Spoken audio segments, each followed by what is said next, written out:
ఆంధ్రప్రదేశ్ రాజకీయాలు రసవత్తరంగా మారుతున్న పరిస్థితి మనం చూస్తున్నాం. ముఖ్యంగా అన్ని రాజకీయ పక్షాలు కూడా ప్రచారాన్ని ఉధృతం చేస్తున్నటువంటి పరిస్థితి మనం చూస్తున్నాం. ఎప్పుడైతే వైఎస్ జగన్మోహన్ రెడ్డి గారి మీద దాడి జరిగిందో ఆ తర్వాత జరిగినటువంటి రాజకీయం ప్రస్తుతం మనం చూస్తున్నాము. అధికార ప్రతిపక్ష పార్టీలు ఒకళ్ళ మీద ఒకళ్ళు విమర్శలు ప్రతి విమర్శలతో పొలిటికల్ హీట్ పెరిగిపోయినటువంటి పరిస్థితి ప్రస్తుతం మనకు కనిపిస్తోంది.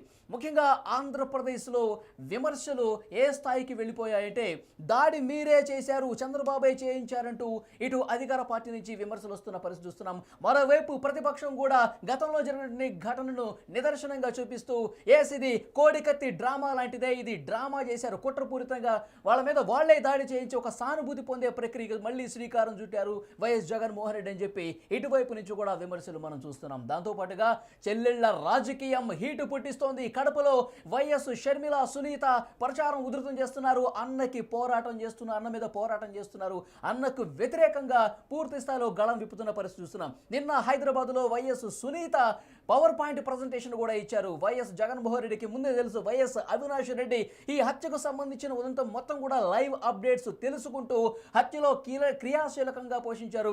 ఈ విషయం జగన్మోహన్ రెడ్డి కూడా తెలుసు.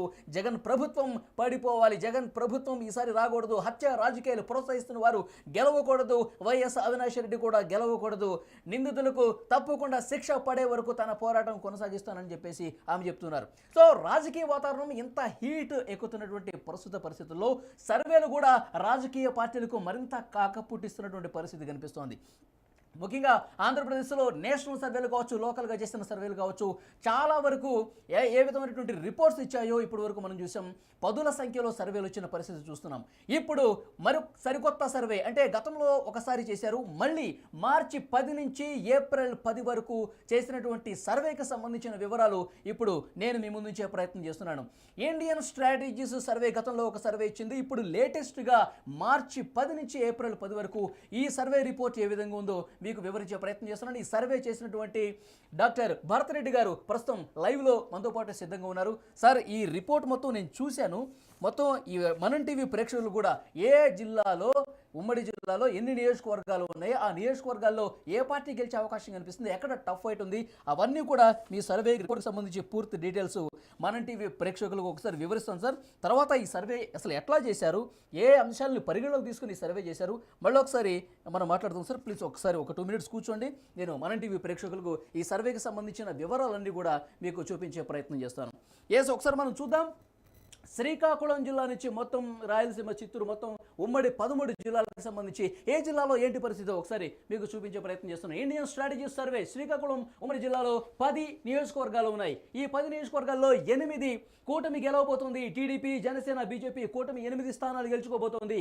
వైసీపీ కేవలం 2 స్థానాలకే పరిమితం అవుతుందని చెప్తున్నారు. సో కీన్ కంటెస్ట్ ఏం లేదు. ఉమ్మడి శ్రీకాకుళం జిల్లాలో ఫలితం మాత్రం వన్ సైడ్గా కనిపిస్తుంది. 10లో 8 స్థానాలు కూటమి గెలుచుకునే అవకాశం ఉన్నట్టుగా కనిపిస్తోంది. ఇక ఉమ్మడి నియోజకవర్గం, ఉమ్మడి విజయనగరం జిల్లాలో మొత్తం 9 నియోజకవర్గాలు ఉన్నాయి. ఈ 9లో కూటమి 4, వైసీపీ 4, ఒకటి మాత్రం చాలా పోటాపోటీగా ఉండే అవకాశం ఉందని చెప్తున్నారు.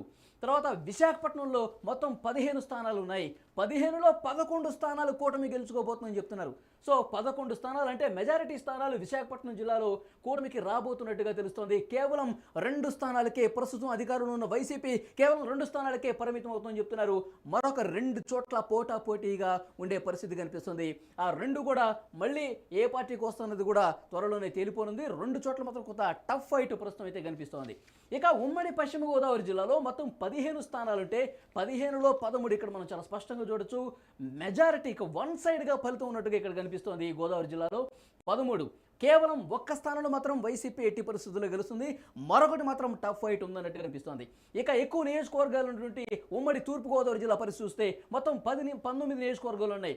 అతిపెద్ద ఉమ్మడి జిల్లాగా చెప్పొచ్చు, ఎందుకంటే 19 నియోజకవర్గాలు ఉన్నాయి. చాలా కీలకమైనటువంటి నియోజకవర్గాలు ఇక్కడ ఉన్నాయి. అందులో 17 స్థానాలు, 19లో 17 స్థానాలు ఉమ్మడి తూర్పుగోదావరి జిల్లాలో కూటమికే రాబోతున్నాయి. కేవలం ఒక్క స్థానం వైసీపీకి వచ్చే అవకాశం కనిపిస్తుంది. మనకు తెలుసు ఉమ్మడి తూర్పుగోదావరి అలాగే పశ్చిమ గోదావరి జిల్లాలకు సంబంధించి అక్కడ జనసేన ప్రభావం ఎక్కువగా ఉంటుంది. ఇప్పుడు కూటమిలో జనసేన పార్టీ ఉంది కాబట్టి సో ఉధృతంగా కూటమి ప్రచారం చేస్తున్నటువంటి పరిస్థితి ఉన్న నేపథ్యంలో ఎక్కువ స్థానాలు క్లీన్ స్వీప్ చేసే దిశగా కూడా ఆయా స్థానాలు కూటమి వైపు వెళుతున్నట్టుగా ఇక్కడ మనం చాలా స్పష్టంగా అబ్జర్వ్ చేయొచ్చు. గతంలో వచ్చినటువంటి సర్వేలు కూడా ఉమ్మడి తూర్పుగోదావరి పశ్చిమ గోదావరి అంటే ఉభయ గోదావరి జిల్లాల్లో కూటమి బలం చాలా స్పష్టంగా కనిపిస్తుంది.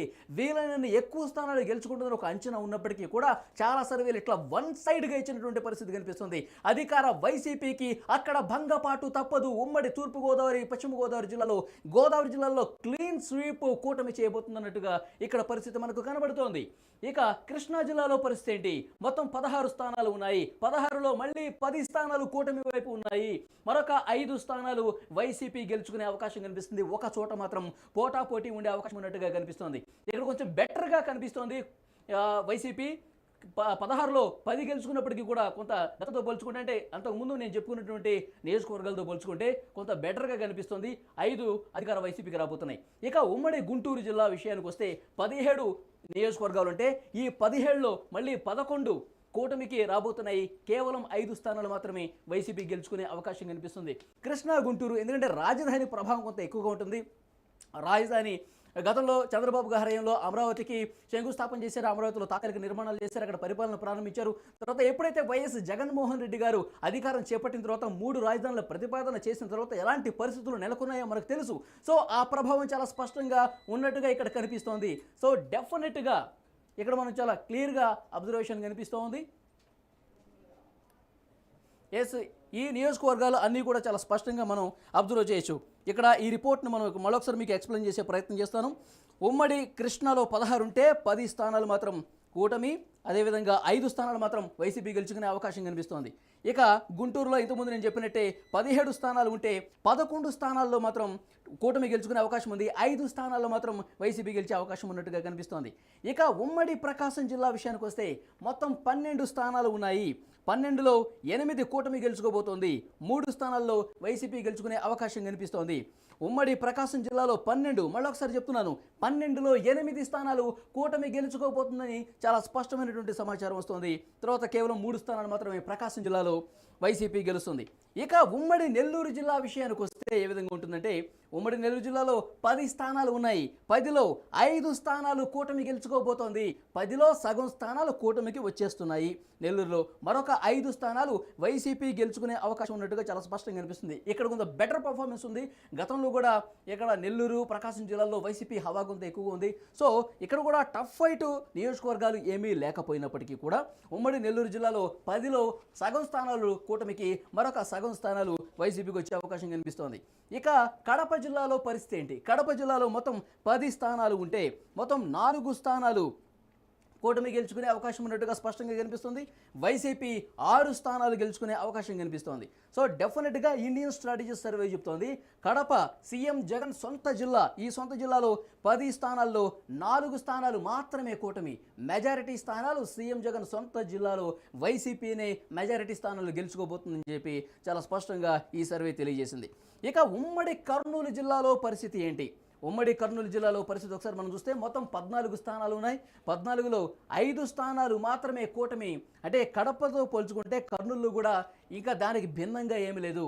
కర్నూలు జిల్లాలో కూడా కూటమికి కొంత నిరాశాజనకమైన ఫలితం చెప్పాలి. ఎందుకంటే ఉభయ గోదావరి జిల్లాలతో పోల్చుకుంటే, తర్వాత ఉత్తరాంధ్రతో పోల్చుకుంటే ఇక్కడ కూటమికి స్థానాలు తగ్గుతున్నట్టుగా మనం స్పష్టంగా ఇక్కడ అబ్జర్వ్ చేయొచ్చు. 14లో 5 మాత్రమే కూటమి గెలుచుకునే అవకాశం ఉంది. 7 స్థానాలు మాత్రం వైసీపీ గెలుచుకునే అవకాశం కనిపిస్తోంది. 2 మాత్రం టఫ్ ఫైట్ ఉండే అవకాశం ఉందని ఇండియన్ స్ట్రాటజీస్ సర్వే తెలియజేసింది. ఇక అనంతపురంలో ఏంటి పరిస్థితి? ఉమ్మడి అనంతపురంలో 14 స్థానాలు ఉన్నాయి. ఈ 14 స్థానాల్లో సిచ్యువేషన్ ఏ విధంగా ఉందో ఒకసారి మీకు చెప్తాను. ఈ 14లో 10 స్థానాలు ఉమ్మడి అనంతపురం జిల్లాలో 14లో 10 స్థానాలు కూటమి విజయం దిశగా దూసుకుపోయే అవకాశం ఉన్నట్టుగా చాలా స్పష్టంగా కనిపిస్తోంది. సో డెఫినెట్గా ఇక్కడ మనం అబ్జర్వ్ చేయొచ్చు. ఉమ్మడి అనంతపురం జిల్లాలో డెఫినెట్గా ఇక్కడ మనం కూటమి విజయం సాధించే అవకాశం కనిపిస్తుంది. ఉమ్మడి అనంతపురం అంటే డెఫినెట్గా కూటమికి చాలా బలమైనటువంటి నియోజకవర్గాలు ఉన్నాయి. తెలుగుదేశం పార్టీ చాలా బలంగా ఉండే అవకాశం కనిపిస్తోంది. సో డెఫినెట్గా ఇది కలిసి రాబోతోంది. ఉమ్మడి అనంతపురంలో మెజారిటీ స్థానాలు కూటమికి గెలిచే అవకాశం ఉంది. కేవలం 3 స్థానాల్లో మాత్రమే అధికార వైసీపీ గెలిచే అవకాశం ఉన్నట్టుగా చాలా స్పష్టంగా తెలుస్తుంది. ఒక చోట మాత్రం టఫ్ ఫైట్ ఉండే అవకాశం ఉంది. ఇక ఉమ్మడి చిత్తూరు జిల్లాలో పరిస్థితి ఏంటి ఒకసారి ఇక్కడ చూపిస్తాను మీకు. ఉమ్మడి చిత్తూరులో కూడా 14 స్థానాలు ఉన్నాయి. సో 14లో 6 స్థానాలు కూటమి గెలుచుకోబోతోంది. మరొక 6 స్థానాల్లో వైసీపీ గెలుచుకోబోతుంది. చెరుసగం పంచుకున్న పరిస్థితి కనిపిస్తుంది చిత్తూరులో. 6 స్థానాలు కూటమి, 6 స్థానాలు వైసీపీ, 2 చోట్ల మాత్రం పోటాపోటీ ఉండే అవకాశం ఉన్నట్టుగా ఇక్కడ మనకి స్పష్టంగా కనిపిస్తోంది. సో ఓవరాల్గా చూసుకుంటే కనుక శ్రీకాకుళం నుంచి చిత్తూరు వరకు ఈ ఉమ్మడి 13 జిల్లాల్లో ఉన్నటువంటి పరిస్థితి ఇక్కడ మనకి కనిపిస్తోంది. మొత్తం డెఫినెట్గా కూటమికి ఎక్కువ స్థానాలు వచ్చే అవకాశం ఉందని ఇండియన్ స్ట్రాటజీ సర్వే చెప్తోంది. డాక్టర్ భరత్ రెడ్డి గారు చేసినటువంటి సర్వేకి సంబంధించిన ఈ వివరాలు. గతంలో కూడా ఇండియన్ స్ట్రాటజీస్ సర్వే చేసింది. గతంలో ఉన్నటువంటి ఫలితాలకు కొంత స్వల్ప మార్పులు కనిపిస్తున్నాయి. అయినప్పటికీ కూడా కూటమికే ఎక్కువ స్కోప్ ఉన్నట్టుగా మనకు కనిపిస్తోంది. ఇక్కడ స్క్రీన్ మీద మనకి వచ్చేసింది ఇండియన్ స్ట్రాటజీకి సంబంధించినటువంటి సర్వేకి సంబంధించిన డీటెయిల్స్ మళ్ళీ ఒకసారి మీకు చూపించే ప్రయత్నం చేస్తున్నాను. ఇక్కడ శ్రీకాకుళం నుంచి మొదలు పెడితే ఇక్కడ చిత్తూరు వరకు కూడా మొత్తం అన్ని స్థానాల్లో మెజారిటీ స్థానాలు కూటమి వైపే ఉన్నట్టుగా కనిపిస్తోంది. అక్కడక్కడ ఒక్కొక్క జిల్లాలో వైసీపీ ప్రభావం కనిపించినప్పటికీ కూడా కూటమి వైపే ప్రజలు ఉన్నారు. కూటమి ఆశీర్వదించడానికి సిద్ధంగా ఉన్నారు. కూటమి గెలిచే అవకాశం చాలా స్పష్టంగా ఉన్నట్టుగా ఇండియన్ స్ట్రాటజీస్ సర్వే చెప్తోంది. డాక్టర్ భరత్ రెడ్డి గారు చేసినటువంటి ఈ సర్వేకి సంబంధించిన వివరాలు ఈ విధంగా ఉన్నాయి. అయితే ఎన్ని స్థానాలు రాబోతున్నాయి? 175లో కూటమి వైపు ఎన్ని స్థానాలు ఉండబోతున్నాయి? వైసీపీకి ఎన్ని స్థానాలు ఇచ్చే అవకాశం కనిపిస్తుంది? ఇక టఫ్ ఫైట్ కీన్ కంటెస్ట్ ఎన్ని స్థానాలు ఉండబోతాయో మీకు ఒకసారి చూపించే ప్రయత్నం ఇక్కడ చేస్తాను. కూటమి 112 స్థానాలు. మనకు తెలుసు ఆంధ్రప్రదేశ్లో 88 స్థానాలు వస్తే అధికారం కైవసం చేసుకునే అవకాశం కనిపిస్తుంది. ఇక్కడ ఇండియన్ స్ట్రాటజీ సర్వే కూటమికి 112 స్థానాలు ఇచ్చింది. 112 స్థానాలతో ఒక అద్భుతమైన విజయం కూటమి నమోదు చేసే అవకాశం ఉందని చాలా స్పష్టంగా అర్థమవుతుంది. ఇక అధికార వైసీపీ, ప్రస్తుతం అధికారంలో ఉన్న వైసీపీ కేవలం 50 స్థానాలకు పరిమితం కాబోతోంది. గతంలో కూడా మనం చూసాం చాలా సర్వేలు 40 స్థానాలు ఇచ్చిన పరిస్థితుంది, 30 స్థానాలు ఇచ్చిన పరిస్థితుంది. అయినప్పటికీ కూడా ఇప్పుడు కొంత మెరుగుదల కనిపించింది అధికార వైసీపీకి. మనకు తెలుసు మొన్ననే ఐప్యాక్ సంబంధించి గతంలో జగన్మోహన్ రెడ్డి గారికి అనుకూలంగా పనిచేసి ఆయన గెలుపుకు దోహదం చేసినటువంటి ప్రశాంత్ కిషోర్, ఆయన మాటల్లో మనకు అర్థమవుతుంది చాలా ఘోర ఓటమి జగన్మోహన్ రెడ్డి గారు చవి చూడబోతున్నారు. 30 స్థానాలు వస్తే ఎక్కువే అని చెప్పి గతంలో ఆయన చెప్పిన పరిస్థితుంది. కానీ ఇక్కడ మనం చూస్తున్నాము Indian strategies survey Bharat Reddy గారు చేపించినటువంటి ఈ సర్వేకి సంబంధించి హాఫ్ సెంచరీ కొట్టబోతుంది వైసీపీ. కానీ అధికారం ఈసారి చేజిక్కునే అవకాశం లేదు. పరాజయం తప్పదు జగన్ అని చెప్పి ఇక్కడ అర్థమవుతుంది. కీన్ కంటెస్ట్ పోటాపోటీ 13 స్థానాలు ఉన్నాయి. ఈ 13లో మరి కూటమికి ఎన్ని వెళ్తాయి, వైసీపీకి ఎన్ని వెళ్తాయో భవిష్యత్తులో తేలే అవకాశం కనిపిస్తుంది. వాళ్ళు చేసినటువంటి సర్వేకి సంబంధించి ఈ 13 స్థానాలు పోటాపోటీగా, అత్యంత పోటాపోటీగా ఉండే అవకాశం ఉన్నట్టుగా చాలా స్పష్టంగా కనిపిస్తుంది. మరొకసారి మీకు చూపిస్తున్నాను. కూటమి 112 స్థానాలతో అద్భుత విజయం నమోదు చేసే అవకాశం ఉన్నట్టుగా కనిపిస్తోంది. సో భరత్ రెడ్డి గారు ఒక్కసారి రండి సార్, స్క్రీన్లోకి రండి. ఈ ఇండియన్ స్ట్రాటజీస్ సర్వే మీరు అసలు సర్వే ఏ విధంగా చేశారు? గతంలో కూడా మీరు సర్వే చేశారు. సో ఈ అంటే 175 నియోజకవర్గాల్లో మీ టీం ఎక్కడెక్కడ తిరిగింది, ఎన్ని శాంపిల్స్ తీసుకున్నారు, ఎట్లా చేశారు, ఒకసారి ఎక్స్ప్లెయిన్ చేయండి సార్. మళ్ళీ మనం చూసినట్టయితే గతంలో చేసిన సర్వేకు ఈ సర్వేకు కొంత మార్పులు చేర్పులు ఉన్నప్పటికీ మనం చేసింది మార్చి 10వ తారీఖు నుంచి ఏప్రిల్ 10వ తారీఖు నుంచి రాజకీయంగా మార్పులు ఏ విధంగా జరుగుతున్నాయి, ఈ మధ్యకాలంలో ఎన్నికల నోటిఫికేషన్ ఇంకా రాకపోయినప్పటికీ ఎన్నికల షెడ్యూల్ రావడం జరిగింది. ఎన్నికల షెడ్యూల్ వచ్చిన తర్వాత రాజకీయ పార్టీల మధ్య మాటల యుద్ధం కొనసాగుతుంది. ఎవరి స్ట్రాటజీలు వాళ్ళు అమలు చేస్తున్న సందర్భంలో అసలు 175 నియోజకవర్గాల్లో ఒక్కొక్క శాంపిల్ మనం 1500 తీసుకోవడం జరిగింది. 1500లో చూసుకున్నట్లయితే అన్ని వర్గాలు 18 లోపు, 18 నుంచి 21 వరకు ఎవరైతే యువత ఎటువైపు ఉన్నారు, యువత ఎందుకు వ్యతిరేకిస్తున్నారు, అలాగే చూసుకున్నట్టయితే 40 సంవత్సరాల మధ్య వయసు వాళ్ళు, వృద్ధులు, అలాగే చూసుకుంటే మహిళలు, జెండర్ వైజ్ అంటే ప్రతి వాళ్ళను మనం కన్సిడర్ తీసుకోవడం జరిగింది. అలాగే కులాల వారీగా, మతాల వారీగా, అలాగే ప్రతి అంశాన్ని ఎందుకు వ్యతిరేకిస్తున్నారు, పాజిటివ్స్ ఏంది, జగన్మోహన్ రెడ్డి పాజిటివ్స్ ఏంది, నెగిటివ్స్ ఏంది, అలాగే చంద్రబాబు నాయుడు పాజిటివ్స్ ఏంది, నెగిటివ్స్ అనేది ఒక్కొక్క నియోజకవర్గం మనకు 175 నియోజకవర్గాలకు సంబంధించి ఒక్కొక్క శాంపిల్. ప్రత్యేకంగా ఇక్కడ మనం గోదావరి జిల్లాల గురించి మాట్లాడుకోవాలి. గోదావరి జిల్లాలో 15 స్థానాలు ఉంటే 13 ఇచ్చారు కూటమికి, తర్వాత వైసీపీకి 1 ఇచ్చారు, 1 పోటాపోటీ. తూర్పు గోదావరి చూస్తే 19 ఎక్కువ స్థానాలు ఉన్న జిల్లా ఇది. 19లో 17 ఇచ్చారు ఇక్కడ మీరు, మరి కేవలం 1 స్థానం వైసీపీకే ఇచ్చారు. ఏంటి సార్ అంత వన్ సైడ్గా ఉందా? క్లీన్ స్వీప్ చేసే దిశగా కూటమి ఉన్నట్టు కనిపిస్తోంది. ఖచ్చితంగా గోదావరి జిల్లాల ప్రభావం అనేది రాష్ట్ర రాజకీయాలపై కూడా ఆంధ్రప్రదేశ్ రాజకీయాలపై ఎక్కువగా ఉంటుంది. ఎందుకంటే పవన్ కళ్యాణ్ ప్రభావం ఎక్కువ ఉంటుంది, కాపు ఓటర్లు అక్కడ ఎక్కువగా ఉంటారు. దాంతోపాటుగా కృష్ణా, గుంటూరు అంటే ఈ 4 జిల్లాలు మనం చెప్తూ ఉంటాం. ఏదైతే దక్షిణ భారతదేశం, ఉత్తర భారతదేశం అయితే ఎలాగ చెప్తుంటాం, యూపీ అనేది దారి కేంద్ర ఎన్నికలకు ఢిల్లీ పీఠాన్ని అధిష్ఠించాలంటే దారి అక్కడి నుంచి యూపీ అనేది ఇక్కడ మనం చూసుకున్నట్లయితే కృష్ణా, గోదావరి, గుంటూరు ఈ జిల్లాలు అనేది ఒక దారిగా మనం చెప్పొచ్చు. ఈ గత ఎన్నికల్లో చూసుకున్నట్లయితే ఈ జిల్లాల నుంచి మనకు వైఎస్ఆర్ పార్టీకి చాలా క్వీన్ స్వీప్ చేయడం జరిగింది. 4 జిల్లాల నుంచి సంబంధించి ఆ వ్యతిరేకత కూడా ఇప్పుడు అక్కడ ఎక్కువగా కనిపిస్తుంది. అక్కడ ఒకటి ప్రభావం, ఒకటి చూసుకున్నట్లయితే పవన్ కళ్యాణ్ ప్రభావం, కాపు ఓటర్ల ప్రభావం, అలాగే ప్రభుత్వ వ్యతిరేకత, ఇవన్నీ కలిసి కూటమిగా ఏర్పడడానికి చంద్రబాబు నాయుడు, పవన్ కళ్యాణ్ కృషి ఎక్కువగా ఉందని చెప్పొచ్చు. ఈ కూటమిలో చంద్రబాబు నాయుడుని తీసుకురావడానికి, అలాగే చూసుకున్నట్టయితే బీజేపీని అసలు బీజేపీ వస్తుందో రాదో అన్నదాన్ని చంద్రబాబు నాయుడును బీజేపీని కన్విన్స్ చేసి తీసుకురావడం, బీజేపీ ద్వారా ఓట్లు వస్తాయా రావా అని పక్కన పెడితే ఒక్క ఓటు కూడా చీలకూడదు అనేది పవన్ కళ్యాణ్ తాపత్రయం. తను కొంత త్యాగం కూడా చేయడం జరిగింది. బీజేపీ అడిగినన్ని సీట్లు ఇవ్వడానికి తనకు ఏదైతే టీడీపీ కేటాయించిన కొన్ని సీట్లను బీజేపీకి కేటాయించడం జరిగింది. కేవలం 2 ఎంపీ స్థానాలు మాత్రమే పోటీ చేయడం జరుగుతుంది. అలాగే ఎమ్మెల్యే స్థానాలను కూడా త్యాగం చేయడం. అదంతా కూడా గోదావరి జిల్లాలో ప్రభావం చూపే అవకాశం ఉంది. గోదావరి జిల్లాలో పవన్ కళ్యాణ్ వెంట గతంలో జరిగిన పొరపాట్లు, గతంలో జరిగిన ఒంటరి పోరాటం వల్ల తను గతంలో ఏం కోల్పోయాడు, ఇప్పుడు కూటమిలో కూడా చాలా మంది చాలా లుకలుకలు వస్తాయని ఆశించారు. ఈ సీట్ల సర్దుబాటు సందర్భంగా తిరుగుబాట్లు ఉంటాయి, లేకపోతే రెబల్స్ ప్రభావం ఉంటుంది టీడీపీ నుంచి కానీ జగన్ ఏదైతే అక్కడక్కడ చెదురుమదురుగా జరిగిన ఉన్నది పెద్ద ఎత్తున అయితే రాలేదు. టీడీపీ పార్టీ ఏదైతే కోల్పోతున్న స్థానాల దగ్గర రాలేదు. జన సైనికుడే సీఎం కావాలని చెప్పి జనసేన కార్యకర్తలు కోరుకున్న సందర్భాన్ని మనం చూసాం. 175 స్థానాల్లో పోటీ చేయకుండా జనసేన ఎలా సీఎం అవుతుంది? తన లక్ష్యం ఏంటి? ఖచ్చితంగా కూడా ఇప్పుడున్న జగన్మోహన్ రెడ్డి ప్రభుత్వాన్ని కూల్చడానికి ఓట్ల చీలిక ఉండదు. ఆ ఒక్క ప్రధాన అంశమే.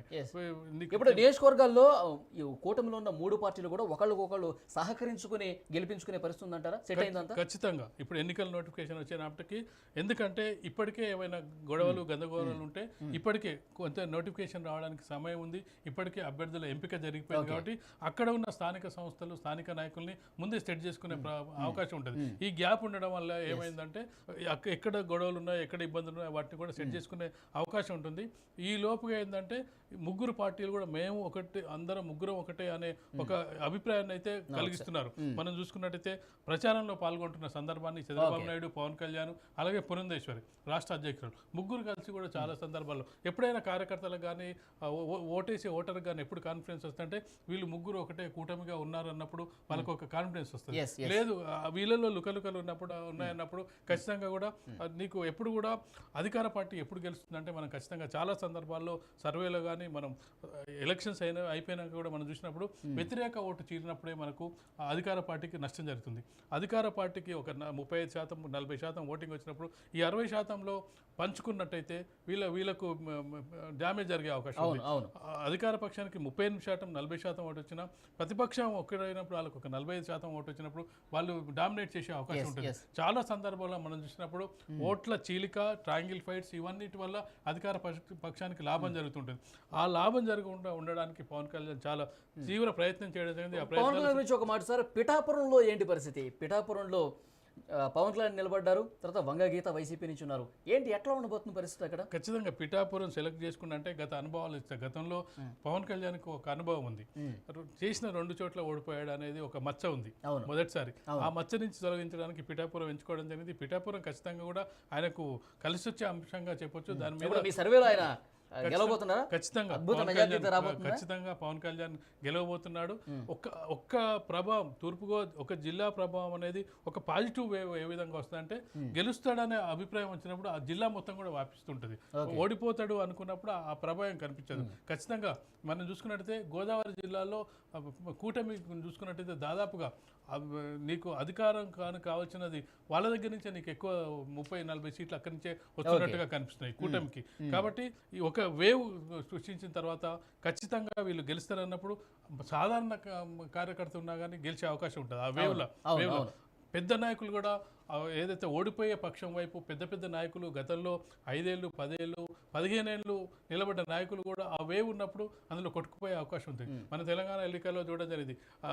మొదటిసారి ఎన్నికల్లో పోటీ చేసిన వాళ్ళు కూడా చాలా మంది నిలబడడం జరిగింది. అవును. రాజకీయ ఎర్రబల్లి దయాకర్ రావు లాంటి వాళ్ళు తెలుగుదేశం స్థాపన నుంచి ఉన్నారు. అది ఒక 26 ఏళ్ళ 28 యువతి చేత ఓడిపోవడం జరిగింది. రాజకీయ అనుభవం అక్కడ పనికిరాదు.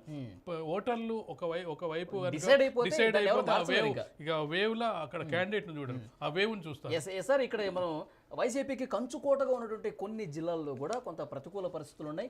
కొంతేమో కొంచెం తన ఉనికిని కాపాడుకునే పరిస్థితి వైసీపీ చేసినట్టుగా కొన్ని కనిపిస్తున్నాయి మనకి. నెల్లూరులో చూడొచ్చు, గతంలో వన్ సైడ్గా ఉన్నటువంటి వైసీపీ ఈసారి సగానికి సగం పడిపోయినట్టుగా మీ సర్వేలో తెలుస్తుంది. 10లో 5 సగానికి సగం పంచుకున్నారు. కడప జిల్లా చూస్తే సీఎం సొంత జిల్లా 4 మాత్రం మీ కూటమికి వస్తుంది. మళ్ళీ మెజారిటీ స్థానాలు 6 వైసీపీకి వస్తున్నట్టు పరిస్థితుంది. సో కర్నూలులో 5-7 కూటమి కేవలం 5 కర్నూలులో, మళ్ళీ 7 వైసీపీకి వస్తున్నాయి. అంటే రాయలసీమలో అంటే ఉత్తరాంధ్ర కోస్తాంధ్రతో పోల్చుకుంటే రాయలసీమలో వైసీపీ బలంగా ఉందని చెప్పి చాలా సర్వేలు చెప్పి, సో మీరు కూడా వైసీపీ వైపే కొన్ని ఎక్కువ స్థానాలు ఇచ్చిన పరిస్థితి. అనంతపూర్ తప్ప మనం చూసుకున్నట్టయితే రాయలసీమలో దాదాపుగా కూటమి కంటే కూడా ఆధిపత్యం కనిపిస్తుంది. కడప సొంత జిల్లా కాబట్టి ఖచ్చితంగా కూడా ఆ ప్రభావం ఉంటుంది. కర్నూలుకు ఒక అడ్వాంటేజ్ ఏంటంటే కర్నూలులో న్యాయ రాజధాని ఏర్పాటు చేయాలని చెప్పి భావించడం జరిగింది. కర్నూలు మొదటి నుంచి ఏం కోరుకున్నాడంటే, మేము గతంలో రాజధాని కోల్పోవడం జరిగింది, మాకు రాజధాని కావాలనే ఒక డిమాండ్ కూడా ఉండే. ఆ డిమాండ్ నెరవేరకపోయినప్పటికీ కనీసం ఎక్కడైతే 3 రాజధానుల విషయంలో వైజాగ్లో డ్యామేజ్ అయిందో, అలాగే మనకు విజయవాడలో అమరావతి డ్యామేజ్ అయిందో, కానీ ఇక్కడ డ్యామేజ్ కాకుండా కొంతవరకు నిలుపుదల చేయడానికి కారణం ఏంటంటే అక్కడ ఒక న్యాయ రాజధాని వస్తుందనేది కర్నూలు వాళ్ళు ఆశిస్తున్నారు. దాంతోపాటుగా రాయలసీమ జిల్లాలో కొంతవరకు వైసీపీ బలంగా ఉండడంతో పాటు ఇప్పుడు 50 సీట్లు మనకు వస్తున్నాయంటే ఈ రాయలసీమని రక్షిస్తుందని చెప్పొచ్చు. రాయలసీమ రక్షించి ఉండకపోతే ఉత్తరాంధ్రలో ఏకపక్షంగా ఉన్నట్టయితే గతంలో చంద్రబాబు నాయుడుకి ఏ విధంగా అయితే 23 సీట్లతో ఆగిపోవడం జరిగిందో 23-30 స్థానాలు పడిపోయే అవకాశం ఉండే. కానీ రాయలసీమ ముఖ్యంగా చూసుకున్నట్లయితే కర్నూలు, కడప, అలాగే చూసుకున్నట్లయితే నెల్లూరులో 50% ఇవి కొంతవరకు కాపాడుతున్నాయి. చిత్తూరు చంద్రబాబు నాయుడు సొంత జిల్లా అయినప్పటికీ అక్కడ కూడా 50% కవర్ చేయగలుగుతున్నాడు. మనం చూసుకున్నట్టయితే ఇక్కడ ఖచ్చితంగా కూడా కూటమి మిగతా జిల్లాల్లో ఆధిపత్యం కనబరుస్తున్నప్పటికీ ఇక్కడ కొంతవరకు అయితే పోటాపోటీగా వైసీపీ పోటాపోటీకి ఇస్తున్న సందర్భంలో 50 నుంచి 60 మన 13 స్థానాలు కీన్ కాంటెస్ట్ అని చెప్తున్నప్పటికీ అందులో ఒక మనం 50-50 వేసుకున్నప్పటికీ 50 నుంచి 55 స్థానాలు వచ్చే అవకాశం ఉంది. 50-50 వేసుకున్నప్పటికీ కూటమి కూడా 120 స్థానాల వరకు చేరుకునే అవకాశం ఖచ్చితంగా ఉంటుంది. 20 వరకు వచ్చే అవకాశం ఉంటుంది. ఇక్కడ మనం చూసుకున్నట్లయితే అసలు ఎందుకు అంటే జగన్మోహన్ రెడ్డి 5 ఏళ్ల కాలంకే ఎందుకు వ్యతిరేకత వస్తుందన్నప్పుడు ఖచ్చితంగా కూడా కొంత మార్పు అనేది ఇటీవలి కాలంలో. సరే, ఇప్పుడు 175 నియోజకవర్గాల్లో ఎంతమంది నుంచి శాంపిల్ తీసుకున్నారు? ప్రతి నియోజకవర్గంలో మనం 1500 శాంపిల్స్ తీసుకోవడం జరిగింది. ఆ 1500 మందిలో జెండర్ వైజ్గా, క్యాస్ట్ వైజ్గా, అలాగే చూసుకున్నట్టయితే ఏజ్ వైజ్గా యువ ఓటర్లు ఏం కోరుకుంటున్నారు, యువ ఓటర్లు ఎందుకు వ్యతిరేకిస్తున్నారు, ఎందుకు అనుకూలిస్తున్నారు, స్త్రీలు మహిళలు ఎందుకు అనుకూలం, ఎందుకు వ్యతిరేకం, మధ్య తరగతి వారు ఎందుకు వ్యతిరేకం, ఎందుకు అనుకూలం, అలాగే మధ్య 40 నుంచి 50 60 ఏళ్ళ వాళ్ళు, 60 ఏళ్ళ పైబడిన వాళ్ళు, ఏదైతే పెన్షన్ కరువులో ఉన్న వాళ్ళు, వాళ్ళందరూ వాళ్ళు ఎందుకు వ్యతిరేకిస్తున్నారు, ఎందుకు అనుకూలిస్తున్నారు అంటే జెండర్ వైజ్గా దేని పట్ల వాళ్ళకు వ్యతిరేకత ఉంది, ప్రభుత్వం పట్ల ఎందుకు వ్యతిరేకత ఉన్నప్పుడు ముఖ్యంగా చూసుకున్నట్టే ముఖ్యంగా మొదటి నుంచి కూడా చెప్తున్నది 3 రాజధానుల విషయాలకు సంబంధించి ప్రజల్లో, ఆంధ్రప్రదేశ్ రాష్ట్ర ప్రజల్లో వ్యతిరేకత ఉంది జగన్మోహన్ రెడ్డి మీద. జగన్మోహన్ రెడ్డి గెలిచిన కొత్తలో సంవత్సరం వరకు పాజిటివ్ ఉన్నప్పటికీ కొంత నెగిటివ్ ఎక్కడ ప్రారంభమైందంటే రాజధానుల విషయంలో ప్రారంభమైంది. అప్పటి వరకు వేరే నెగిటివ్ ఏం లేదు. సంవత్సర కాలం వరకు కూడా ప్రజలు కూడా గమనిస్తుంటారు ఏం చేస్తున్నాడు, మనం కొంత అవకాశం ఇవ్వాలని గమనిస్తుంటారు. ఎప్పుడైతే తను వెంటనే అధికారం చేపట్టిన వెంటనే అమరావతి రాజధానిగా ఉంచుతూనే మనకు మూడు రాజధానులు ఉండాలనే ప్రతిపాదన చెప్పినామంటే అక్కడి నుంచే మెల్లగా కొంత వ్యతిరేకత ప్రారంభమైంది. ఈ వ్యతిరేకతలకు అన్నిటికీ తర్వాత కారణం బీజం పడింది. కానీ మొదటి వ్యతిరేకత అనేది ఒక రాజధానికి 3 రాజధానులు, ఎందుకంటే కొత్త ప్రాంతము, కొత్తగా రాజధాని ఏర్పాటు చేసుకోవాలంటే చాలా కష్టమైన పని. కేంద్రం ఎంత సహకరిస్తుందో తెలియదు. కేంద్ర ప్రభుత్వం పూర్తిగా బాధ్యత తీసుకోవాలి ఒక రాజధాని నిర్మాణం చేయాలంటే. అట్లాంటిది ఒక 5 ఏళ్ల కాలం మనం ఎలా ఉంటుందంటే ఒక సగం ఇల్లు కట్టిన తర్వాత దీన్ని వదిలేసి మరో చోట ఇల్లు కట్టుకున్నట్టు అవుద్ది. ఇక్కడ ఇల్లు ఇది కంప్లీట్ కాదు, మరొక ఇల్లు కంప్లీట్ కాకుండా విశాఖ నుంచే రాజధాని అని చెప్పి విశాఖ నుంచే పరిపాలన చేస్తామని చెప్పారు. ఈ ఉగాదికు ఈ దసరాకు అని చెప్పి చెప్పుకుంటూ పోయారు. కానీ విశాఖ నుంచి వెళ్ళి పరిపాలన చేసిన పరిస్థితి లేదు. సో ఏంటి సార్ అది విశాఖ ఓటర్లే నీకు సపోర్ట్ చేసే పరిస్థితి లేదు. వాళ్ళకి రాజధాని వస్తుందని చెప్తున్నప్పటికీ విశాఖ ఓటర్లే అక్కడ సపోర్ట్ చేసే పరిస్థితి లేదు. ఎందుకంటే అక్కడ అమరావతి రాజధాని పెట్టడానికి కొన్ని కారణాలు చంద్రబాబు చెప్పడం జరిగింది. ఆంధ్రప్రదేశ్ అనేది మనం చూసుకున్నట్లయితే ఒక ఈ మూల నుంచి ఆ మూల ఉంటుంది. అమరావతి అయితేనే సెంటర్ పాయింట్గా ఉంటుంది. లేదంటే వైజాగ్ తీసుకున్నట్టయితే ఒక చివరికి ఉంటుంది, ఇటు కర్నూలు తీసుకున్నట్టయితే ఇటు చివరికి ఉంటుంది. మధ్యలో ఉండేది ఏదంటే మనకు హైదరాబాద్ లాగా ఉండదు. హైదరాబాద్ అంటే తెలంగాణ పరిసర చుట్టూ జిల్లాలు ఉంటాయి, కానీ అక్కడ స్టేట్గా ఉంటుంది. స్టేట్గా రైలు డబ్బా లాగా ఉన్న పరిస్థితిలో చూసుకున్నట్టయితే ఎక్కడ రాజధాని ఏర్పాటు చేసినా అది ఒక చివరికి పోతుంది. కర్నూలుకు సంబంధించిన వ్యక్తి నీకు వైజాగ్ పోవాలంటే ఎంత సమయం పడుతుందో, వైజాగ్ సంబంధించిన వ్యక్తి కర్నూలు రావడం అదే సమయం పడుతుంది. వాళ్ళకి హైదరాబాద్కు దానికి పెద్ద తేడా ఉన్నది. గతంలో మన చిన్న రాష్ట్రం ఎందుకు కోరుకున్నారు? రాజధాని దూరం అవుతుంది, వికేంద్రీకరణ జరగాలని కోరుకోవడం జరిగింది. మళ్ళీ తీసుకెళ్ళి మళ్ళీ వైజాగ్ తీసుకెళ్ళి కర్నూలు కడపలో తీసుకుపోయి వైజాగ్ తీసుకెళ్ళినట్టయితే వాళ్ళకి ఎంత డిస్టెన్స్ అవుతుంది? ఇవన్నీ మళ్ళీ ముఖ్యమంత్రి అవుతాను, విశాఖ నుంచి నేను ప్రమాణ స్వీకారం చేస్తాను కూడా జగన్ గారు. జగన్మోహన్ రెడ్డి కాన్ఫిడెన్స్ లెవెల్ జగన్మోహన్ రెడ్డికి ఉన్నాయి. అంటే ఏ పార్టీ నాయకుడైనా ఏ పార్టీ అయినా కానీ అధికారాన్ని కోల్పోతా అని చెప్పే ప్రయత్నం చేయదు. ఖచ్చితంగా మేమే గెలుస్తామని చెప్తుంది. అందుకోసం పోరాటం చేస్తారు. ఇప్పుడు సంక్షేమ పథకాల పట్ల ఇంతకు ముందు మీరు మహిళలను కూడా సంప్రదించాం. మా సర్వేలో మహిళలను సంప్రదించి వాళ్ళ అభిప్రాయాలు కూడా తెలుసుకుని ఉన్నారు. సో ముఖ్యంగా చాలా సంక్షేమ పథకాలు అమలవుతున్నాయి, మహిళల కేంద్రంగా చాలా కూడా అమలవుతున్నటువంటి పరిస్థితి కనిపిస్తుంది. సంక్షేమమే మమ్మల్ని గెలిపిస్తుందన్న నమ్మకం అధికార పార్టీలో ఉంది. సో సంక్షేమ పథకాల పట్ల మహిళల రియాక్షన్ ఏ విధంగా ఉంది మీ సర్వేలో? సంక్షేమం అంటే సంక్షేమం పట్ల కొంతవరకు పాజిటివ్ ఉంటుంది, కానీ పూర్తి పాజిటివ్ ఉండదు. నీకు వచ్చిన డబ్బుని పంచడం కాదు. ఏదైతే మనకు ప్రశాంత్ కిషోర్ గత ఎన్నికల్లో 151 సీట్లు రావడానికి స్ట్రాటజిక్గా పనిచేయడం జరిగింది. ఎన్నికలు జరిగిన వెంటనే, అసలు రిజల్ట్ రాకముందే ఎన్నికలు జరిగిన వెంటనే వైసీపీ పార్టీ ఆఫీస్లో సెలబ్రేషన్స్ చేయడం జరిగింది. అంత కాన్ఫిడెన్స్గా గెలుస్తాడని చెప్పడం జరిగింది.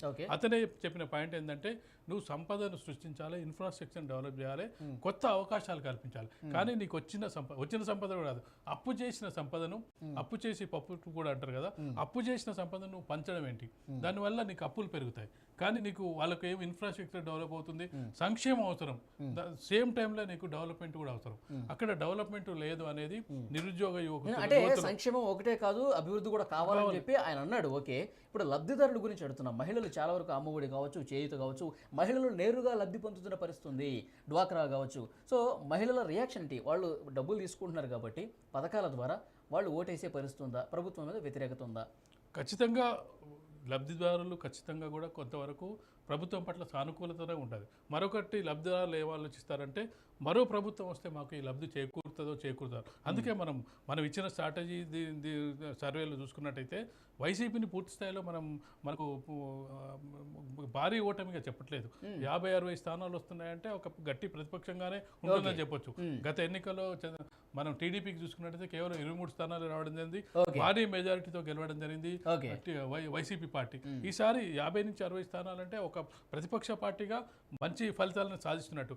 ఆ 60 స్థానాలు కూడా ఎలా వస్తున్నట్టే లబ్ధి పొందుతున్న వాళ్ళు ఎవరైతే లబ్ధిదారులు ఉన్నారో, లబ్ధిదారులు వాళ్ళు వైసీపీ ప్రభుత్వానికి చేయూతగా అండదండగా ఉండడం వల్లనే ఈ పథకాలు రావడం జరుగుతుంది. ఎందుకంటే మనం చూసుకున్నట్లయితే నిరుద్యోగుల్లో అసంతృప్తి ఉంది, మధ్యతరగతి వర్గాల్లో అసంతృప్తి ఉంది, యువత ఉద్యోగాలు రావట్లేదు, ఇండస్ట్రీస్ రావట్లేదు, వచ్చిన ఇండస్ట్రీస్ కూడా బయటకు వెళ్ళిపోతున్నాయి. మనం చూసుకున్నట్టయితే ఏ ప్రభుత్వం అయినా కొత్త ఇండస్ట్రీస్ తేవడానికి ప్రయత్నం చేస్తూ ఉంటుంది. ఆ ప్రయత్నంలో భాగంగా 100% కాకుండా ఒక 50%, 20% సక్సెస్ అయ్యే ప్రయత్నం చేస్తుంది. కానీ వచ్చిన ఫ్యాక్టరీలే వెళ్ళిపోతున్నాయనే ఒక భావన. ప్రభుత్వ ఉద్యోగాలు అసలు పూర్తిగా లేవు, ప్రభుత్వం నుంచి నోటిఫికేషన్స్ అసలు వచ్చిన పరిస్థితి లేదు గత కొద్ది సంవత్సరాలుగా అని చెప్పి వాళ్ళు మదన పడుతున్నట్టుగా అంటున్నారు. నిరుద్యోగులకు సంబంధించి అసలు దేశవ్యాప్తంగా ఉంది, ఆంధ్రప్రదేశ్లో ఇంకా ఎక్కువగా ఉంటుంది. కొత్తగా ఏర్పడిన రాష్ట్రం, వాళ్ళకు ఆల్రెడీ అప్పుల రాష్ట్రంగా ఉంది, మిగులు బడ్జెట్ లేని రాష్ట్రం, దాంతోపాటు కొత్తగా అప్పులు అవుతున్నాయి. కానీ అప్పులు తెచ్చిన సందర్భంగా దానికి దేనికి ఖర్చు పెడుతున్నారు అది ముఖ్యం. ఇప్పుడు మనకు బ్యాంకుల్లో ఒక అప్పు ఇస్తున్నప్పటికీ నువ్వు ఏం పని చేస్తున్నావు అని ఇస్తారు. నువ్వు ఒక ఇల్లు కట్టుతున్నావు అంటే ఈజీగా ఇస్తారు, ఎందుకంటే ఇల్లు అనే ఒక అసెట్, దానిలో నీకు ఉండాలని అనుకుంటుంది. కానీ నేను ₹1,00,000 తెచ్చి నా పక్కన వాళ్ళకి పంచి పెడతా అంటే ఏ బ్యాంక్ ఏది ఎవరు. ఇప్పుడు ఇక్కడ జరుగుతున్నది అంటే అప్పులు తెస్తున్నావు, నువ్వు పంచి పెడుతున్నావు. ఆ పంచి పెట్టడం వల్ల అయితే మళ్ళీ నీకు రిటర్న్స్ వస్తున్నాయా? నీకు రిటర్న్స్ కూడా రావాలి. ఏదో ఒక రోడ్ వేసినావు అనుకో, రోడ్ వేస్తే అక్కడ ఒక నీకు ఇన్ఫ్రాస్ట్రక్చర్ డెవలప్ అవుతుంది, ట్రాన్స్పోర్ట్ డెవలప్ అవుతుంది. ఆ డెవలప్మెంట్ లేదు. డెవలప్మెంట్ లేకపోవడం అనేది వైసీపీకి పెద్ద దెబ్బగా చెప్పొచ్చు. అయితే ఇక్కడ ఏది ఏమైనప్పటికీ తను ఏదైతే సంక్షేమ పథకాలు ప్రవేశపెట్టాడో అమ్మఒడి లాంటి వాటి పథకాలు, అలాగే మహిళలకు ఈ ఉచితాలు ఉన్నాయో ఉచితాలకు సంబంధించి కొంత వాళ్ళకు అసంతృప్తి, నువ్వు ఎన్ని పథకాలు ఇచ్చినా ఏం చేసినా అసంతృప్తి అని అందరికీ ఉంటుంది. 100% సాటిస్ఫాక్షన్ అనేది ఎక్కడ ఉంటుంది. ఎందుకంటే మనం తెలంగాణ ఎన్నికల్లోనే చూద్దాం. తెలంగాణ ఎన్నికల్లో రైతు బంధు ఇచ్చాము, మేము షాదీ ముబారక్ ఇచ్చాము, కళ్యాణ లక్ష్మి ఇచ్చాము, ఈ రుణమాఫీ లక్షల లోపు వాళ్ళకి చేసాం. ఇన్ని చేసినప్పటికీ ఓటర్ ఎందుకు ఇక్కడ ఓడించాడు అంటే అసంతృప్తి. నువ్వు కొత్తగా వచ్చే ప్రభుత్వం మరి ఇంకేమైనా పథకాలు ఇస్తే, ఇప్పుడు ఉచితాలకు అలవాటు పడిన ప్రజలు మరో ప్రభుత్వం మారితే మరింత మనకు ఇంకెన్ని ఉచితాలు వస్తాయని ఒక సెక్షన్ ఆలోచిస్తే. అయితే ఆంధ్రప్రదేశ్లో రోడ్లు చాలా అధ్వానంగా ఉన్నాయి. రోడ్ల మీద 2 వీలర్ కాదు కదా, అసలు ఏ వీలర్ కూడా వేసుకుని పోయే పరిస్థితులు అని చెప్పి ప్రతిపక్షాలు తీవ్రంగా విమర్శిస్తున్న పరిస్థితి. అంటే నేను ఒక లైవ్ ఎగ్జాంపుల్గా అడుగుతున్నాను మిమ్మల్ని. మీ సర్వే చేసేటటువంటి ప్రతినిధులు ఆంధ్రప్రదేశ్లో తిరిగారు, ప్రతి గ్రామానికి వెళ్ళి సర్వే చేశారు. నియోజకవర్గంలో ప్రతి గ్రామానికి వెళ్ళిపోయినా నియోజకవర్గంలో కొన్ని శాంపిల్స్ అయితే తీసుకున్నారు. ఏంటి సార్ రోడ్లు ఎట్లా ఉన్నాయి, మీ వాళ్ళు మీకు చెప్పినటువంటి లైవ్ ఫీడ్బ్యాక్ ఏంది? ఖచ్చితంగా రోడ్ల పరిస్థితి అధ్వానంగా ఉందని ప్రతిపక్షాలు ఏ విధంగా అయితే చెప్పావో, అసంతృప్తి కూడా ప్రజల్లో అలాంటి అసంతృప్తి ఉంది. డెవలప్మెంట్కు కొలమానంగా ఏం చూస్తారంటే, ఒక గ్రామానికి సంబంధించి కొలమానంగా ఏం చేస్తారంటే, మా ఊరికి రోడ్డు ఉందా, రోడ్డు ఉంటే బస్సు వస్తుందా, బస్సు వచ్చిన తర్వాత మాకు నీళ్ళ సౌకర్యం ఉందా, అలాగే స్కూల్ ఉందా అంటే ఇవన్నీ కూడా భాగం. ఎప్పుడైనా ఒక ఓటమికి మనం చూసుకున్నట్టయితే ఒకే కారణం ఉండదు, పలు రకాల కారణాలు ఉంటాయి, చాలా రకాల కారణాలు ఉంటాయి. ఒకదానితోటే ఓడిపోతారని చెప్పడానికి అవకాశం ఉండదు. ఒక రోడ్లతోనో, లేకపోతే ఒక నిరుద్యోగులతోటో, లేదంటే ఒక అభివృద్ధిలో వైఫల్యాలు, లేదంటే మనం చూసుకున్నట్టయితే అవినీతితో ఆరోపణలతో ఓడిపోతారని ఉండే. ఇవన్నీ ఒక దగ్గర కలుస్తాయి. కలగలిపినప్పుడు ఒక 10-15 పాయింట్లు అవుతాయి. అవన్నీ కూడా ఒక్కొక్క సెక్షన్ దాని మీద అసంతృప్తి వ్యక్తం చేస్తూ ఉంటుంది. అసంతృప్తిలో భాగంగా ఇన్ని అసంతృప్తులు ఉండడం వల్ల ఈ అసంతృప్తి అంతా కూడా ఒక దగ్గర జమ అవుతుంటుంది. ఒకే అసంతృప్తి ఉన్నట్టయితే ఆ ఫలితం కలగదు. మరి ఎందుకంటే ఒకసారి రెండోసారి గెలిచే వాళ్ళు ఉంటారు, 3 సార్లు గెలిచిన సందర్భాలు ఉంటాయి, 25 సంవత్సరాలు పరిపాలించిన వాళ్ళు కూడా ఉన్నారు. అక్కడ అసంతృప్తి లేదని కాదు, అసంతృప్తి తగ్గుతూ ఉంటుంది. ఇప్పుడు మనం 10 అనుకున్నప్పుడు ఒక 4 అసంతృప్తి, 6 పర్లేదులే అనుకున్నప్పుడు అక్కడ గెలుస్తారు. 10 మందికి 8 మంది అసంతృప్తి అన్నప్పుడు అది మెజారిటీ ఉంటుంది. ఇప్పుడు జగన్మోహన్ రెడ్డి పరిస్థితి చూసుకున్నట్టయితే, ఒకటి మన అసంతృప్తి వైద్యుగా మనం చూసుకున్నట్టయితే, సంతృప్తి వైద్యుగా ఒక 2-3 మార్కులు వేసినట్టయితే, అసంతృప్తి వైద్యుగా 7 మార్కులు వేయాల్సి వస్తుంది. అదే విధంగా అంటే ఇన్ఫ్రాస్ట్రక్చర్ డెవలప్మెంట్ లేదు, నిరుద్యోగులకు ఆశాజనకంగా లేదు, అలాగే అవినీతి అనేది అంతం లేదు.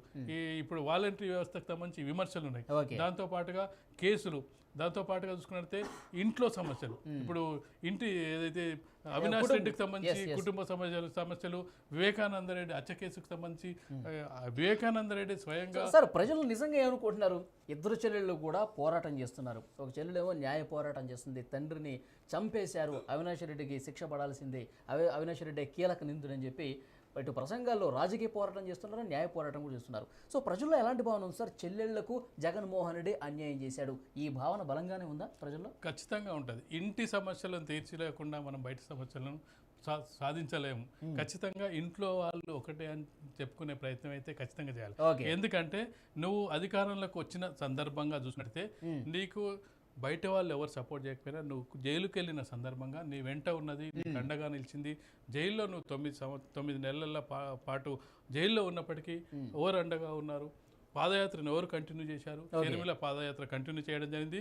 నీ పార్టీ క్యాడర్లో, నీ లీడర్లలో కాన్ఫిడెన్స్ క్రియేట్ చేయడం జరిగింది. ఆ రోజు కనుక షర్మిల కనుక పాదయాత్ర చేసి ఉండకపోయినట్టయితే పార్టీ పరిస్థితి ఏ విధంగా ఉండేది? ఈ సెంటిమెంటు జనరల్గా తెలుగు రాష్ట్రాల్లో కొంత సెంటిమెంట్ పార్ట్ ఎక్కువ ఉంటుంది. ఎందుకంటే మనం బాగా నెగిటివ్ అయ్యే అవకాశం ఉందా పోరాటం? ఖచ్చితంగా నెగిటివ్ ఖచ్చితంగా ఉంటుంది. బాగా అంటే నేను చెప్పేది ఏంటంటే, ఈ 10 పాయింట్లలో అది కూడా ఒక పాయింట్ యాడ్ అవుతుంటుంది.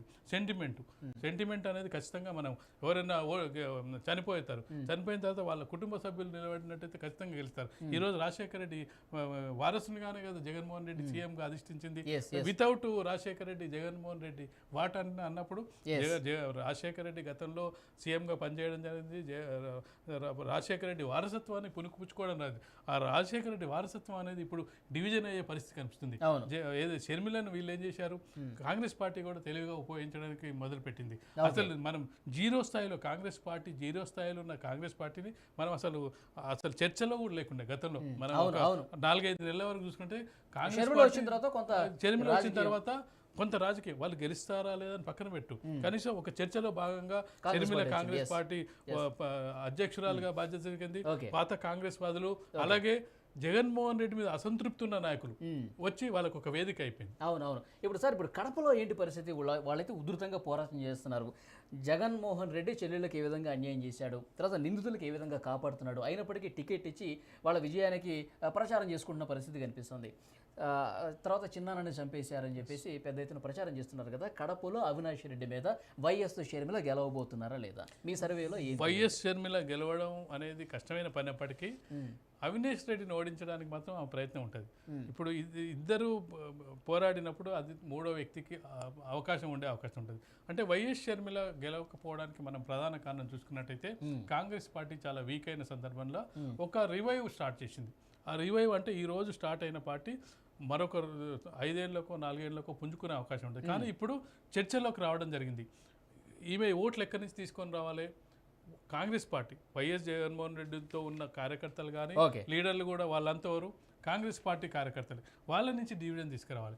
తెలుగుదేశం పార్టీ మొదటి నుంచి కూడా ఓడిపోయినప్పటికీ బలంగా ఉన్న పార్టీ. నీకు ఆంధ్రప్రదేశ్ రాష్ట్ర వ్యాప్తంగా కూడా కొంత పర్సెంట్ ఆఫ్ ఓట్స్ వాళ్ళకు 2%, 3% వేరియేషన్ ఉన్నప్పటికీ 2% అటు ఇటు అయితే గెలిచే అవకాశాలు ఉంటాయి. అలాంటి సందర్భంలో రాయలసీమలో కూడా టీడీపీ బలంగా ఉన్న పార్టీ. అయితే ఈ ఇద్దరి మధ్య పోటీ వల్ల తెలుగుదేశం లాభపడే అవకాశం ఉంది, కానీ షర్మిల అయితే గెలిచే అవకాశాలు చాలా తక్కువ. కానీ ప్రజలు కడప పార్లమెంట్ వరకు కొంత ఆలోచనలో పడ్డారు.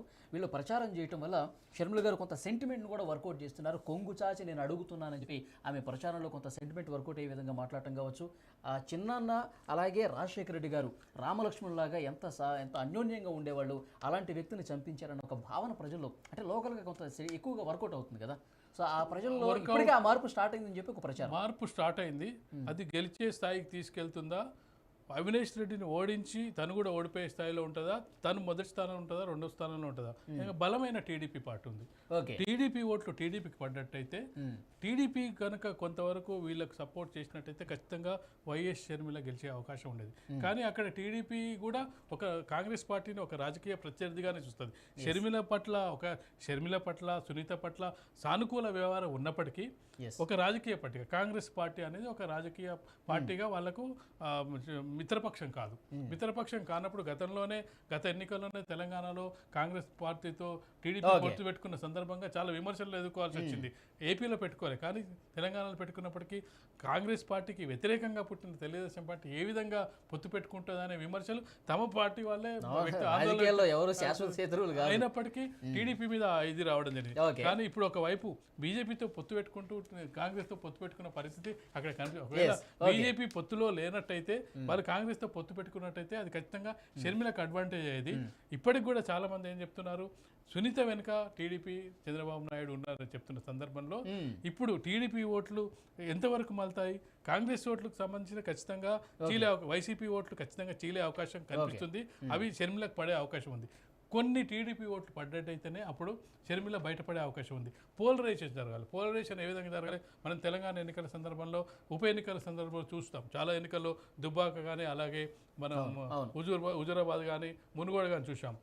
కేసీఆర్ ఓడిపోవాలంటే అక్కడ ప్రధాన ప్రత్యర్థి ఎవరు? బీజేపీనా కాంగ్రెసా? బీజేపీ కనిపించింది రఘునందన్ రావు దుబ్బాక ఎన్నికలు.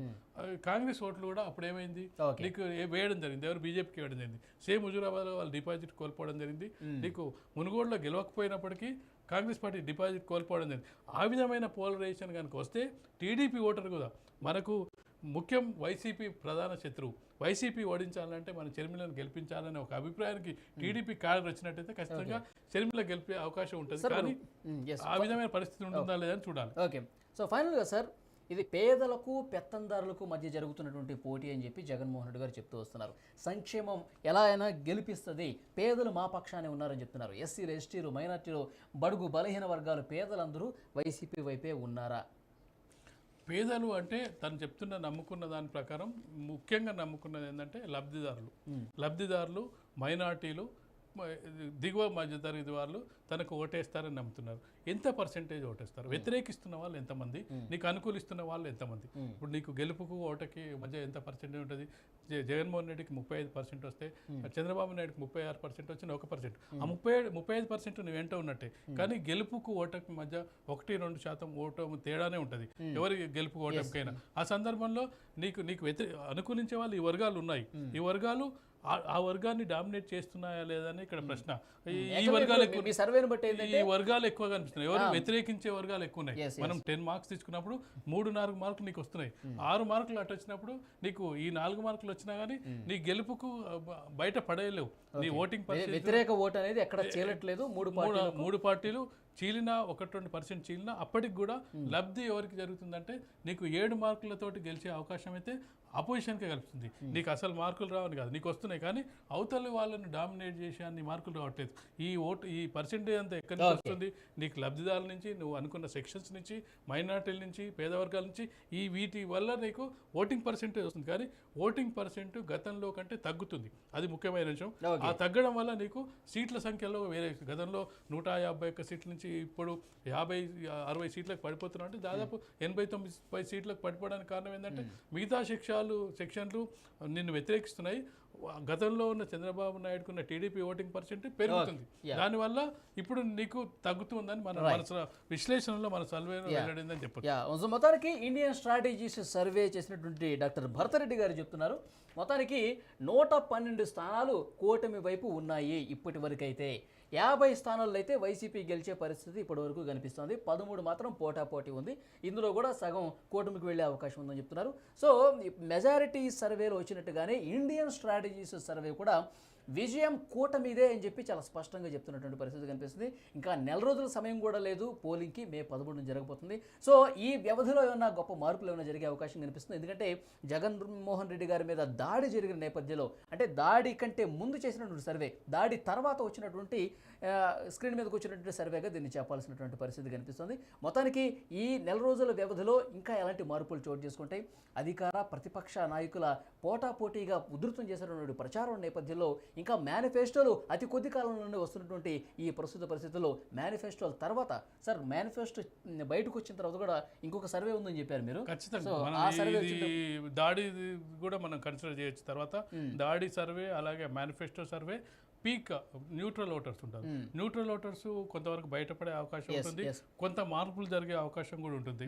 కొన్ని సెక్షన్స్ నుంచి మార్పులు జరిగే అవకాశం ఉంటుంది. కానీ మరొకసారి కూడా పోలింగ్ దగ్గర పడుతున్న కొద్దీ కొన్ని పరిణామాలు చోటు చేసుకుంటే మేనిఫెస్టోలు వస్తాయి. తర్వాత ఇలాంటి ఇన్సిడెంట్స్ జరిగినప్పుడు ప్రజల్లో కొద్దిపాటి ఏమైనా మార్పు ఏమైనా కనిపిస్తుందా? ఇవన్నీ కూడా వచ్చే సర్వేలో తెలిసే అవకాశం అయితే కనిపిస్తుంది. ఇప్పటికిప్పుడు ఈ రోజు పోలింగ్ జరిగితే కనుక రిజల్ట్ ఈ విధంగా ఉండే అవకాశం ఉందని Indian strategies survey doctor Bharath Reddy గారు చెప్తున్నారు. చూద్దాం నెక్స్ట్ ఎట్లా ఉండబోతుంది అనేది.